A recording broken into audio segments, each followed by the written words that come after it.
Good evening and welcome everybody to Channel General Meeting number 2.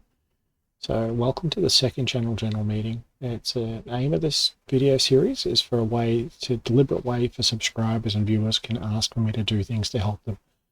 I can have an idea what I think videos would be good for the channel, but if a viewer comes up and asks for something, then I am happy to look into things and see what I can do to help. The plan, I'm looking to host the general meeting like an annual general meeting each Tuesday night Australian time. Apologies for missing it last week. And give a summary of work I've completed in the past week and talk about upcoming work.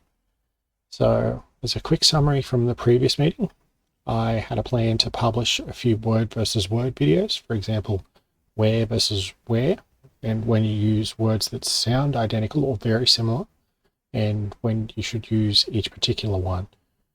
I'm not sure whether I did that. The goal was also to plan and publish a quiz. I'm going to tick that one off. I believe I did it as a prototype, and it was nice, successful. It was interesting trying something new. It's a bit of an exploratory phase, but it was nice to, yes, I think I've got something worthwhile for that, and there's some notes. I'll come back to that later. I will plan for a video with flashcards for vocabulary expansion, where I show a picture of something and talk about it, and possibly also use them with a word on one side and a picture on another, and go back and forth. I missed doing that, but I would rather do something good and get used to it than try and do several things not great. So I'm going to go back to the quiz and to plan a movie recommendation. I also missed out on doing that.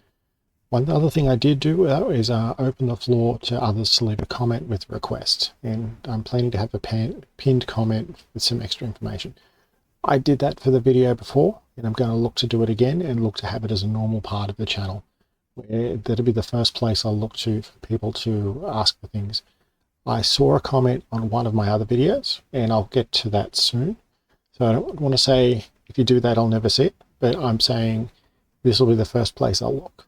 So, and I had a few things I wanted to talk about for this particular meeting. So it's not a great list of actions from the meetings, the previous one, but I have, yes, I'm ready to reset this, open the door again for this and reset, and hopefully quite a few more videos will appear in the next week. And as well, I'm getting used to running these videos as well, and hopefully this will get better as well. Actions specifically for this meeting. So I was considering making a specific video for it, but never got the chance to it. So I'm going to integrate it as part of this hopefully regular Tuesday night thing. Someone asked me for the difference between what pot is pronounced and how pod is pronounced, because they saw someone on a different video where they seem to say one word instead of the other. So a pot is something you'd normally put on the stove, and you might boil some pasta in it and boil a stew in a pot. But also another saying is 2 peas in a pod. Even though the context example was used was different, I could see how there might be a bit of confusion. So someone might say, I'll put on a pot of coffee. Someone might also say, I'll put on a pot of coffee. And in which case those two sentences could be valid depending on what how the person planned to do the coffee, because a pot of coffee could be around about 2 liters of coffee run through a drip machine. And as you usually see, waiters or waitresses carrying them around when people in movies want a cafeteria, do you want a refill? But a pot of coffee is about the size of a shot glass. It contains the coffee that would go into the machine, which then adds the milk and the boiling water.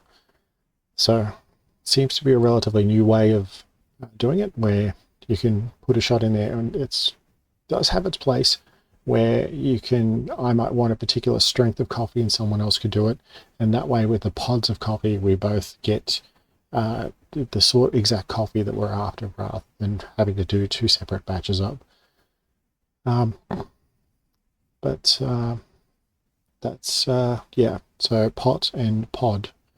So they yeah. I don't think people would normally mispronounce it, but there's other times where I've said one word and meant a total different one, and it might have just been a case of what happened at that time.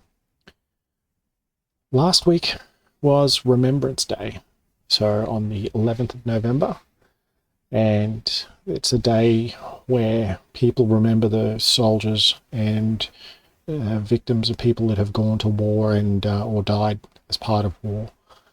And I think most Commonwealth countries it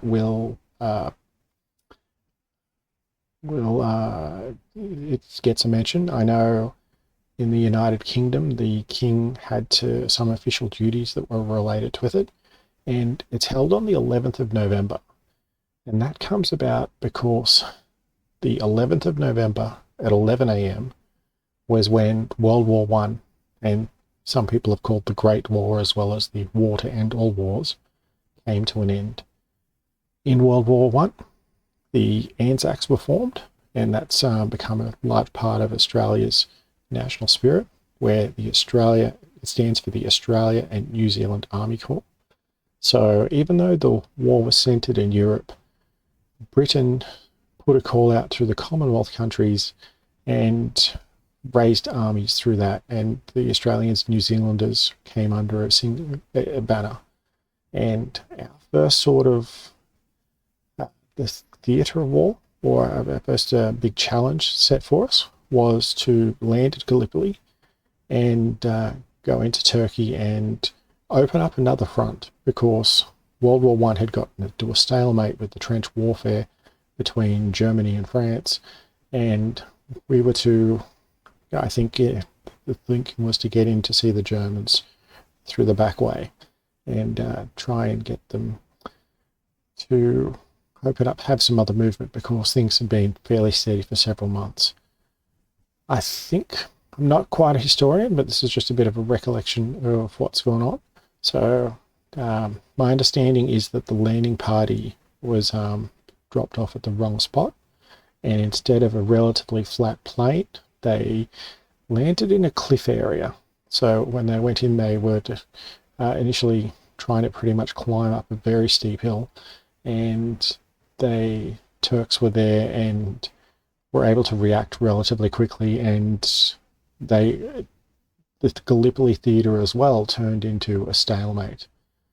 And we were unsure what to do. I think they maybe stayed there for about 9 months, and then eventually they said, we're going to pull out. They started taking troops away bit by bit, and there was a large concern at the time when the troops were leaving, with the Turkish recognised that, normally we think there may be like 50,000 people down there, but if there's only about 3,000 people, then they might attack and a lot of people might die.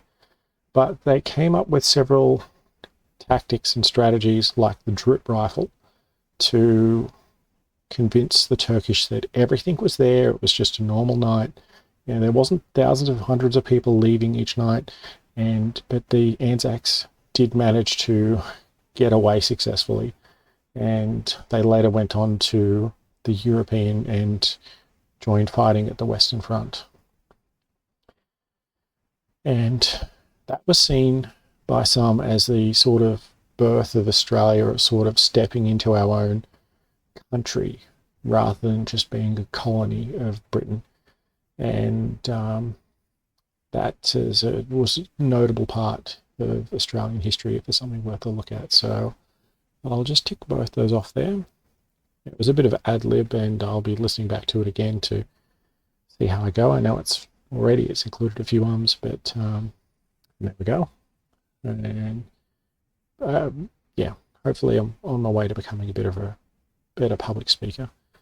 So the plans for next week, I want to plan and publish, and that's got a star next to it because they won't be coming out with notifications for subscribers, several quiz prototypes. So I'm deliberately doing it as a prototype. The first time I do a few of them, I'll try and fine tune a few things.